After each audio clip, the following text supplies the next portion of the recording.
사람이 동물이라는 것 아시죠? 사람 우리가 고등동물이라고 그러잖아요. 그렇죠? 사람도 동물이죠. 그럼 이 동물이라는 것은 애완동물도 있고 가축도 있고 뭐 그런 거 아니겠어요? 자, 사람은 또 사람이라고 하고 또 동물, 고등동물이라 하고 뭐 이렇게 우리는 이야기를 하고 있습니다. 만약에 사람이 동물이라고 하면, 혹시 사람이 가축이라고 하면 누가 사람을 먹을까요? 일단 신이라고 하겠습니다. 신이 동물인 가축, 동물인 사람을 먹을 수 있다고 가정을 하고, 그리고 신은 애완동물이랄까요? 인간이 또 애완동물일 수도 있고 하니까요. 그러면 인간이 애완동물 잡아먹지 않듯이 신도 인간을 잡아먹지 않겠죠. 그러면 인간은 결국은 신이 인간을 잡아먹지 않는 것은 신이 신이 인간을 느낄 때 뭔가 관계를 맺고 있는 거죠. 서로 의지를 하거나 아니면 인간이 신과 친구가 되거나 아니면 인간이 알 수는 없지만 결국은 신이 되거나 이러겠죠. 그러니까 신의 친구거나 신이 될 수 있는 인간은 신이 인간을 잡아먹지 않겠죠. 그렇지만 신이 느낄 때 인간의 유형이 신과 인간은 관계도 없고, 그리고 신이 느낄 때 인간은 동물이라고 인정하는 거죠. 그러니까 신이 느낄 때 인간은 또 가축이라고 인정하는 거죠. 그래서 신은 가축인 인간을 먹고 살겠죠. 신이 뱀이나 닭이나 돼지는 먹지 않겠죠. 왜냐하면 돼지나 소나 이런 것들은 인간이 먹는 것이고, 신이 먹는 것은 인간을 먹겠죠. 그렇게 되면 신이 느낄 때 인간은 무엇이고, 또 신이 먹게 될 인간의 동물, 짐승은 무엇일까요? 신은 우리를 어떻게 볼까요? 저놈은 우리가 신이 인간을 봤을 때 저놈은 신이 될 사람이고 저놈은 신이 못 될 사람이요, 이렇게 구별을 할지 모르겠습니다. 그러나 분명한 것은 인간 세상에서 신이 될 수 있는 사람은 신과 가까이 가는 것이고, 인간 세상에서 신의 밥이 될 사람은 신과 멀어지겠죠. 도대체 신과 가까이 가는 것은 무엇이고 신과 멀어지는 것은 무엇일까요? 신과 가까이 가는 것은 그러지 않을까요? 신은 어떻게 존재하죠? 조용하고 깨끗하고 청정한 가운데 신이 존재한다고 가정을 하게 되면 인간의 내면이 조용하고 깨끗하고 청정해져 가면, 그러면 신하고 가까워질 수 있겠죠. 우리 일체라고 그랬는데, 나와 우주가 일체가 되는 것, 우주는 신이니까 나와 신이 일체가 되는 것이죠. 신화 일체, 이렇게 되겠네요. 그러면 나는, 인간으로 산 나는 신이 나를 잡아먹지 않겠죠. 그러나 인간과 우주의 이야기할 때 내면이 고요하지 못하고 텁텁하고 더럽고 추잡하고, 그리고 그곳에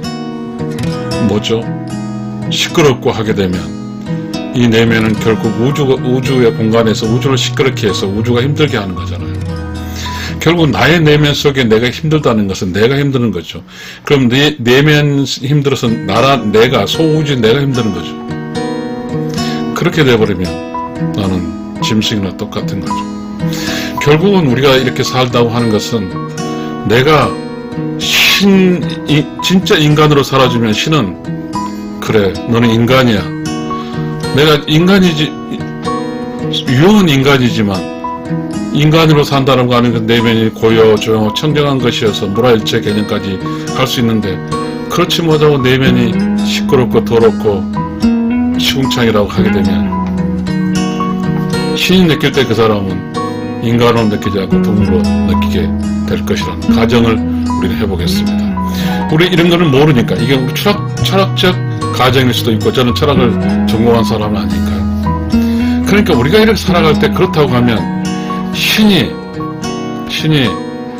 신과 친해질 수 있는 인간 유형과 신과 친해지지 않는 인간 유형, 다시 말하면 신도 배가 고프는데 신과 배고플 때 먹는 인간 동물과 또 신과 함께하는 그런 인간 두 유형으로 신은 느끼게 되겠죠. 그러니까 내가 신에게 인간으로 비춰주기 위해서 나는 어떻게 해야 될 것이며, 내가 신에게 동물로 비춰주게 된다면 나는 어떻게 될까요?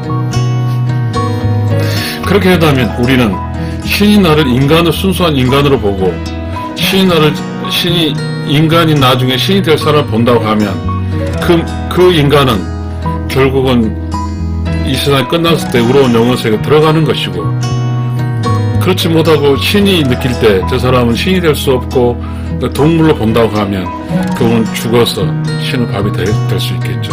이건 어디까지나 가정이죠. 과학도 아니고요, 철학도 아닐 수도 있고요, 인문학도 아닐 수 있고, 소설이라고 합시다. 그러면 또 부담이 덜 되니까요. 이 소설은 신이 인간을, 즉 신이 될 사람과 신이 밥이 될 사람 구별을 짓고 있다고 생각하면 어떨까요? 그러면 우리는 어떻게 살아야 될까요?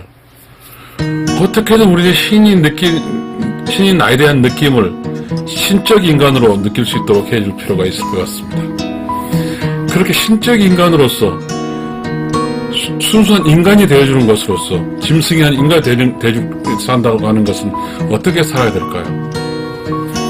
아까 물화일체 개념도 설명했지만 내면이 조용하고 깨끗하고 청정해서, 그래서 우주에게 짐이 되지 않고 우주가 되는 것이죠. 신이 되는 것이죠. 그럼 어떻게 해서 내면이 고요하고 깨끗하고 청정한 것이 될까요? 이렇게 되기 위해서 우리는 뭘 보냐면, 우리가 이 지구상에서 살다 간 예수, 석가모니, 공자, 맹자, 노자, 마음에 수많은 인간으로 태어나서 신이 된 사람들이잖아요. 이 사람들이 걸어갔던 길을 우리는 참조를 해서, 나도 그렇게 예수나 석가모니나 공자, 노자, 맹자처럼 살다가 가야 되겠다는 어떠한 그러한 방향 설정을 할 필요가 있겠죠. 그렇게 된다고 하면 인간은, 즉 평범한 인간이고 신과 함께하는 인간 유형은 끊임없이 그 창조적 지식에 또한 우러운 영혼의 에너지를 쌓겠죠. 이 말은 뭐냐면, 신이 봤을 때 뭐죠?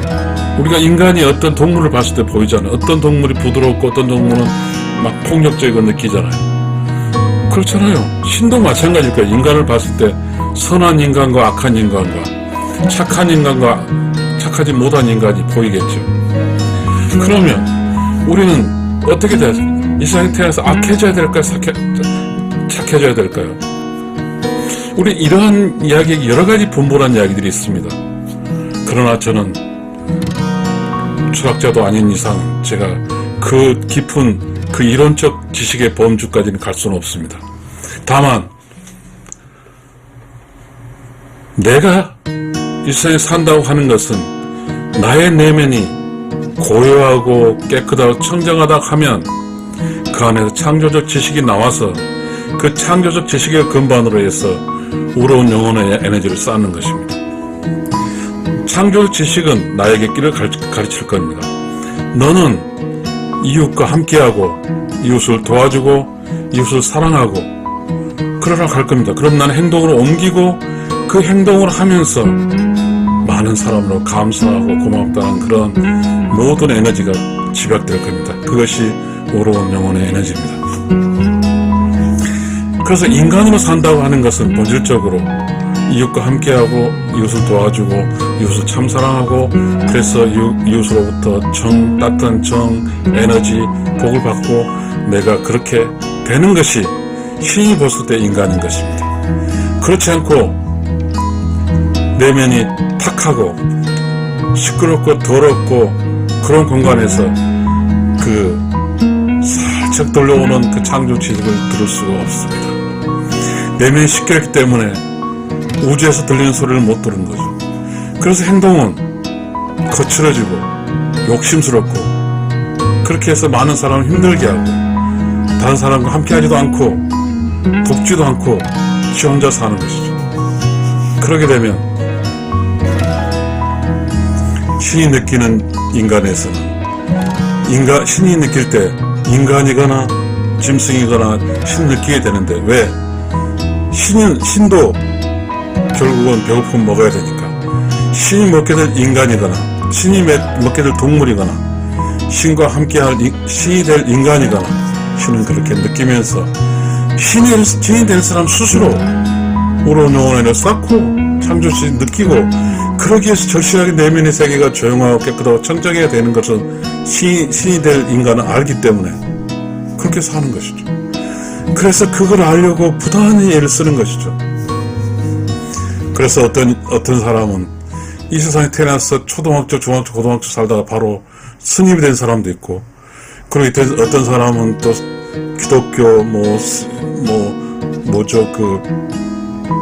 종교적인 인물이 될 수도 있죠. 다 그런 이유에서 있지 않을까요? 세상 함부로 사는 사람과 신에 가깝게 사는 사람 차이는 있어야 되지 않을까요? 신에 가까이 자, 신의 사랑을 받고 신이 되는 것을 신이 키우는 인간이 된 인간과 신이 사랑하기 힘든 그런 팍팍한 인간들, 세상 사람들, 이웃과 함께 살지도 않고 이웃을 돕지도 않고 자기 편을 위해서 산 사람이 과연 신이 도와줄까요? 그럴 리가 없죠. 알 수는 없습니다. 이게 소설입니다. 인간이 되거나 짐승이 되거나 이건 자기 하기에 맺습니다. 그렇게 하기 위해서는 어떻게든 자기를 알아야 되고 나는 어떻게 살아야 되는지 이 절실함을 알아야 될 필요가 있습니다. 그래서 우리는 깨달은 겁니다. 그래서 우리의 그 깨달음 이야기들이 수많은 이야기들이 종교적으로 내려오고 있습니다. 그 사람들 치고 욕심부리고 마음대로 살고 싶지 않았을까요?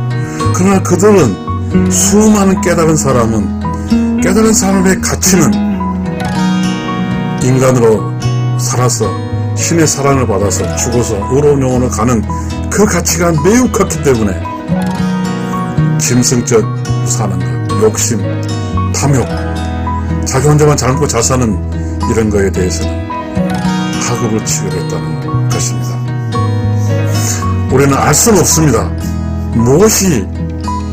무엇인지는 알 수 없지만 그러나 우리가 이 세상 살아온 우리의 이 우주를 지켜낸 신들은 다 이웃과 함께했고 이웃을 사랑했고 이웃을 도와줬고 이웃을 참사했다는 사실입니다. 이러한 신들은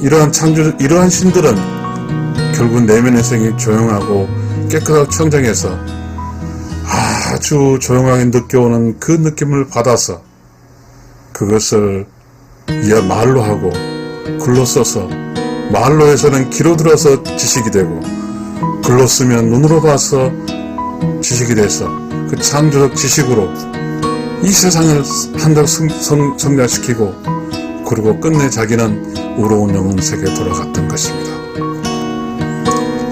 신이 느낄 때 인간은 우러운 영혼 세계에 돌아가는 것이고 신이 느낄 때 짐승은 우러운 영혼에 돌아갈 수 없는 것이겠죠.